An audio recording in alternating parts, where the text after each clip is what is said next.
Welcome. Today I would like to share with you my Haworthia fasciata. I've had it for probably 7 years now, maybe even more than that.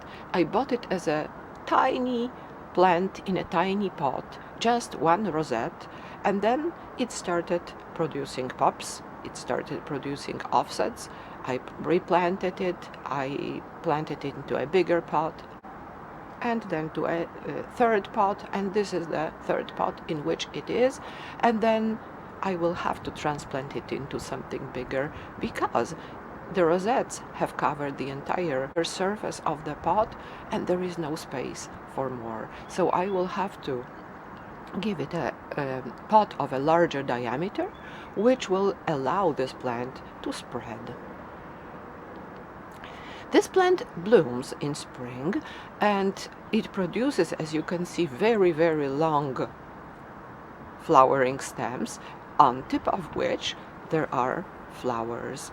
And the flowers start at the bottom of the stem, closest to the plant, and these thingies that are sticking out of the stem are flowers that are not here anymore, flowers that fell already.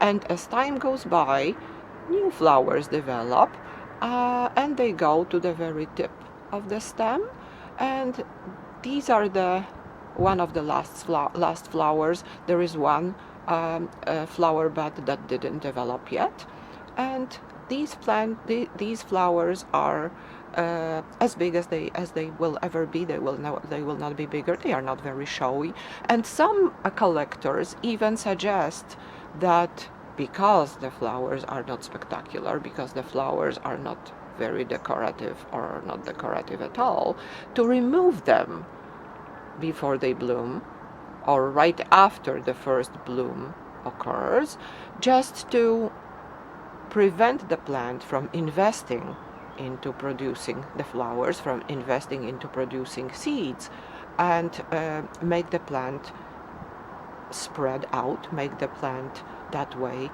reproduce in an asexual way, which means to produce offsets. This plant is from South Africa, and South Africa is famous for plants that are quite unique, for families of plants that are quite small, that develop their adaptations independently of other plants that are in Africa. And this is because there is no continuum in Africa's habitats. The habitats are separated from each other, and because of that, plants have to adapt to very similar conditions independently. And Haworthia is just an example of a plant, of a very small group of plants that developed their adaptations in isolation, and that's why they are quite unique. They are unlike any other plants. In order for this plant to thrive, in order for this plant to grow nicely, I keep it quite wet in succulent standards. I water it about once a week during the growth season. I water it quite abundantly. I let the pot dry and then I water it again. I actually soak the pot in the water. I am making sure that every grain of soil, every bit of soil is wet, and that the moisture reaches every hair root in this pot.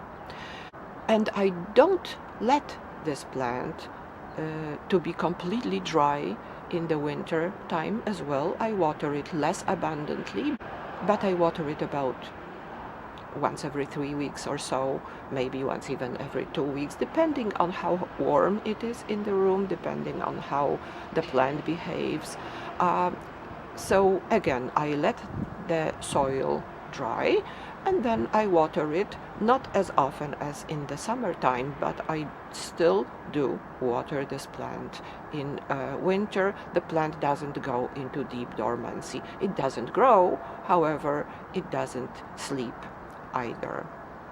You might have noticed that the leaves on this plant, the older leaves, are red, and this is because I made a mistake 2 years ago of leaving this plant in a very sunny spot outside for quite a short time, because when I realized that the leaves have turned red, I moved the plant to a more shady spot. So it is not a good idea to put this plant in full sun. It will burn, it will not be happy. So it does require a little bit of shade. It does require filtered light, not full sun. It will recover from the damage, however, it will take some time for new leaves to cover completely the old damaged red leaves. This is it.